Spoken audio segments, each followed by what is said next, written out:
Ito yung i-develop naming na maring gawing another build. Ito yung pangatlong nakuha naming lote. Yan. Magkatabi lang sila. Pero at least may extension. Pwede mong i-extend ng another building. Parang dalawang lote yan eh. Sunugin ko yan. Yun. Yung pang ganun?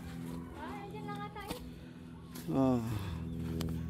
Nagtanim-tanim na rin kami dyan ng mga punong kahoy. Gaya ng sampalok.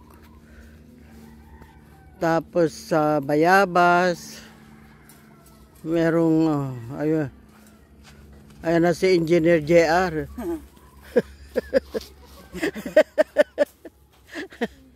Oh. Ayan na. Sa ulitin, may building na siguro namin ilalagay dyan. Pagka dyan. Yun. Masukal pa lang ngayon, pero hopefully gaganda na yan pagdating ng December. Diyan sa unahan, bundok. Tapos sa likuran nito, dagat. Yan ang